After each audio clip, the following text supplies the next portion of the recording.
asal kalian tahu aja itu. Jangan kalian bilang luar negeri aja danaunya besar-besar, kita nggak punya lah. Danau Toba ini danau kita asli Indonesia, ya kan, menjadi kebanggaan Indonesia. Sorry, it's DJ.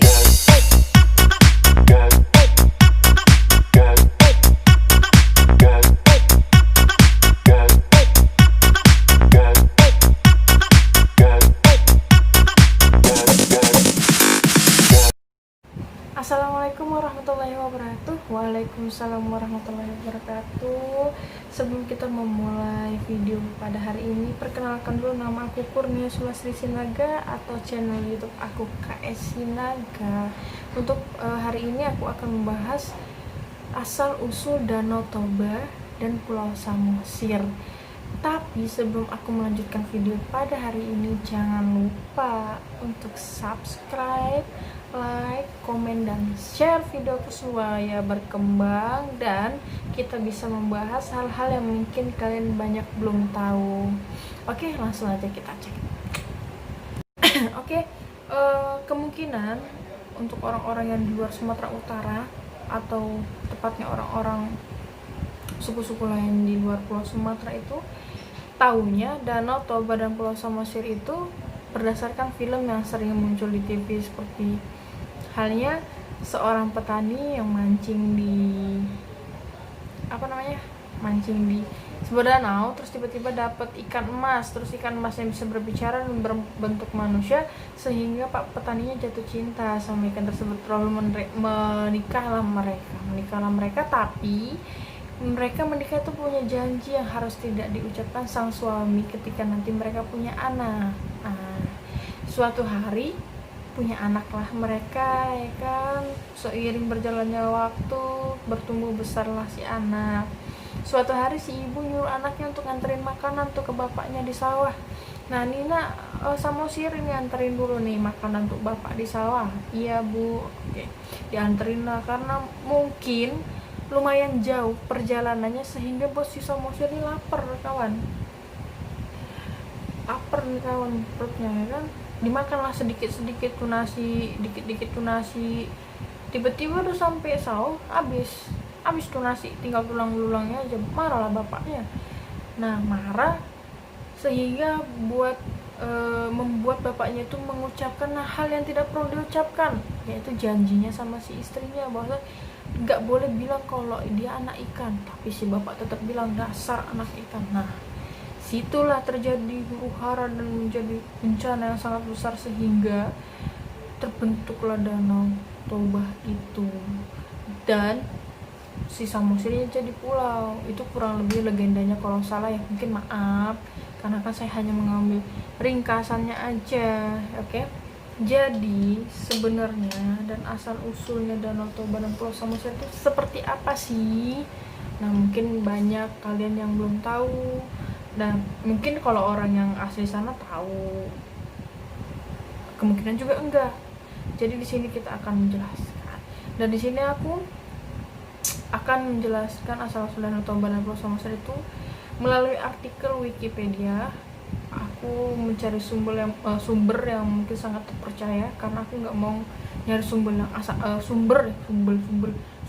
sumber yang mungkin belum terpercaya, karena aku nggak mau nanti berdampak negatif juga sama aku. Asal cerita aja nih, tahu dari mana nih sumbernya nih, asal aja. Ya udah, ini aku dapatnya dari Wikipedia, kalian bisa cek aja nanti sendiri setelah saya menonton video aku ini. Oke, kawan.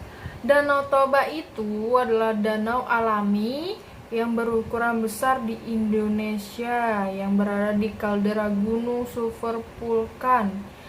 Danau Toba ini adalah danau terbesar di Pulau Sumatera atau di Indonesia. Asal kalian tahu aja itu. Jangan kalian bilang luar negeri aja danaunya besar-besar, kita nggak punya lah. Danau Toba ini danau kita asli Indonesia, ya kan, menjadi kebanggaan Indonesia. Oke. Danau Toba ini memiliki panjang 100 km. Kalau aku punya tanah 100 km, kapan lah aku, ya kan? Atau sekitar 62 milnya jaraknya. Terus dengan lebar sepanjang 30 km. kita jalan kaki 30 meter lempoh juga kaki kita, wah patah ini badan, pegal-pegal ya kan otot. Atau sekitar 19 mil kurang lebihnya ya, dan kedalamannya 1600 meter atau 5200 ft. Itu hanya perkiraan, bukan fixnya, karena belum ada satupun ilmuwan yang mencapai dasar Danau Toba tersebut. Karena banyak ilmuwan yang berusaha meneliti dalamnya Danau Toba, banyak yang nggak balik lagi ke atas. Tahu deh, betah kali di dalamnya. Tapi ya mungkin mereka tuh suka hal-hal yang ekstrim, jadi mereka tidak memikirkan nyawa mereka. Oke, next. Danau Toba ini terletak di tengah Pulau Sumatera bagian utara, alias Sumatera Utara ya.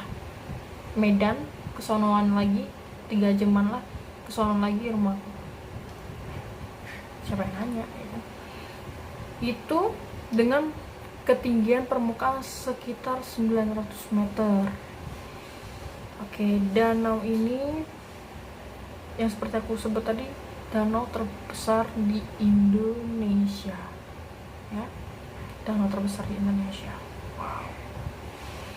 Danau Toba adalah lokasi letusan gunung berapi supermasif berkekuatan PEI 8 sekitar 69.000 sampai 77.000 tahun yang lalu. Aku belum terfikirkan untuk dilahirkan, dan ibuku belum terfikirkan untuk menikah dengan ayahku, dan nenekku juga belum terfikirkan menikah sama kakekku.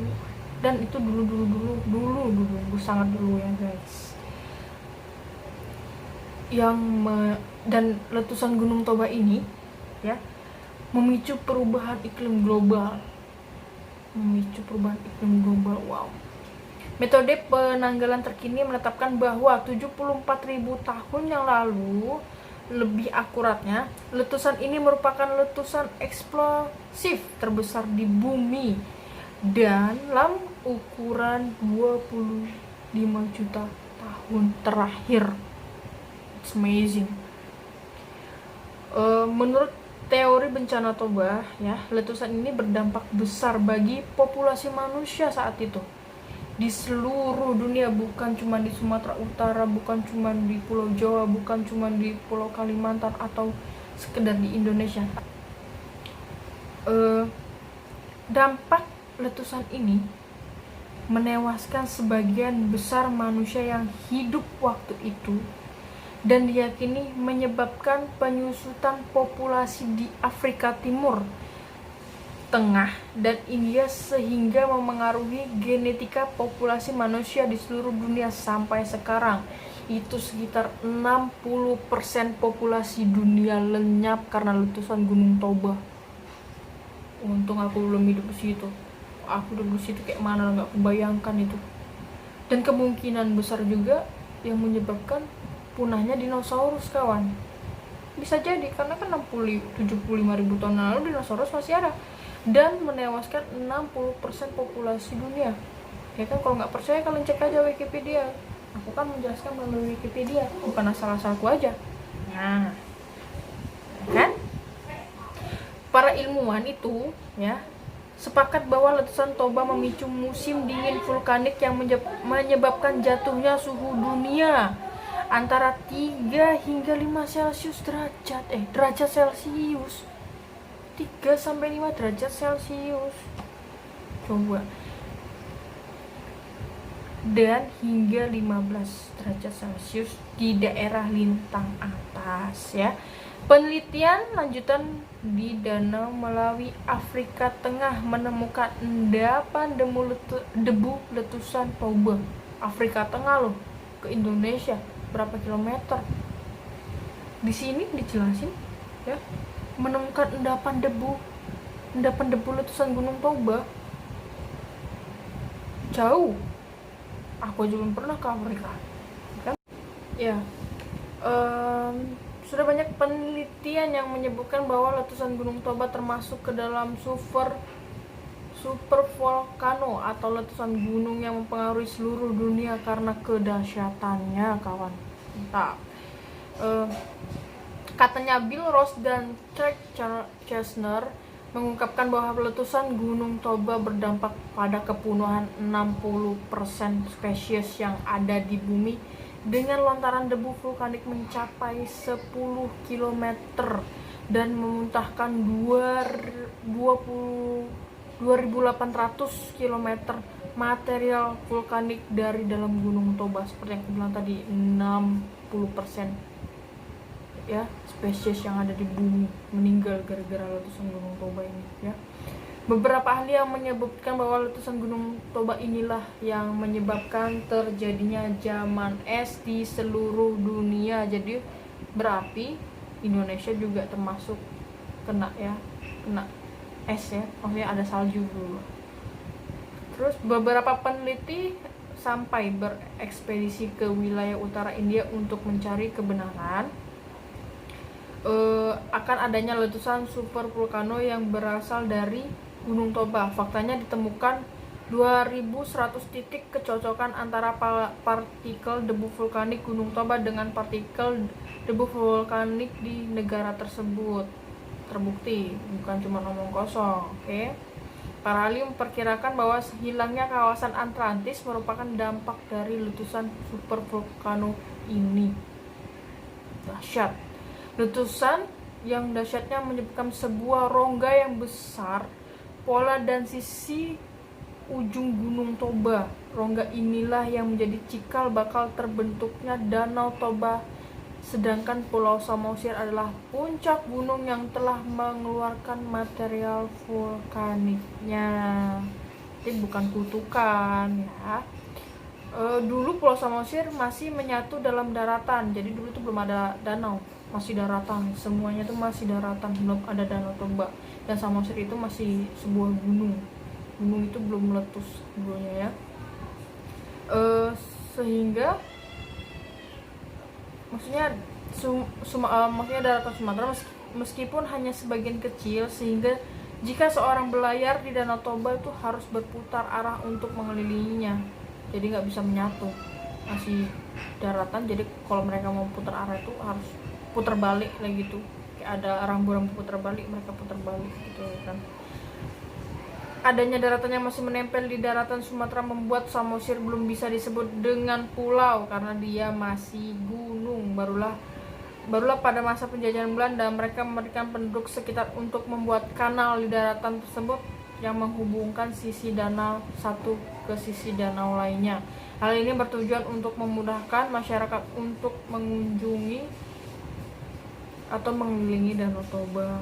Dengan dipisahkannya daratan tersebut, maka Samosir resmi menjadi pulau tersendiri di wilayah Sumatera Utara. Jadi kayak gitu. Asal mulanya Danau Toba itu bukan karena kutukan. Ya saya tidak menyalahkan, mungkin itu kepercayaan orang sekitar di sana.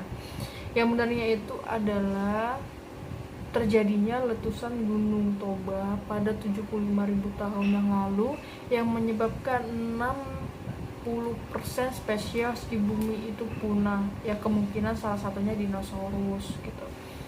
Dan Danau Toba ini adalah danau terbesar di Indonesia. Dampak dari letusan Gunung Toba saat itu mempengaruhi seluruh dunia sehingga menyebabkan itu tadi zaman es di seluruh dunia. Jadi untuk teman-teman, semoga apa yang aku jelaskan bermanfaat. Kalau memang ada salah-salah, mungkin menurut kalian aku salah menjelaskan atau ada kata-kata aku yang mungkin kurang tepat untuk menjelaskan hal ini, ya mohon dimaafkan karena namanya manusia itu nggak lepas dari hilaf, kawan. Jadi mungkin kurang lebihnya kayak gitu aja aku bisa menjelaskannya. Kalau memang kalian ingin mengetahui lebih lanjutnya seperti apa, kalian bisa baca sendiri nanti di HP canggih kalian, kan HP kalian canggih ya kan, bisa lah nanti kalian baca-baca sendiri, tapi tonton dulu video ini sampai habis. Oke, terima kasih atas perhatiannya, terima kasih udah nonton video aku, terima kasih yang udah mendukung video aku. Semoga kedepannya aku bisa memberitahu hal-hal yang mungkin kalian belum tahu tentang Sumatera lah, salah satunya dulu kita selesaikan. Oke, terima kasih. aku Kurnia Sulastri Sinaga dan channel YouTube aku KS Sinaga. Aku pamit, aku bukan pamit, bukan kemana-mana ya. Cukup sekian dan terima kasih. Semoga video selanjutnya bisa nyusul ya, karena aku untuk buat video itu harus selang waktu karena aku terlalu sibuk untuk kerja, kuliah, jadi susah buat video. Oke, terima kasih. Assalamualaikum warahmatullahi wabarakatuh. Bye. Sorry ass DJ.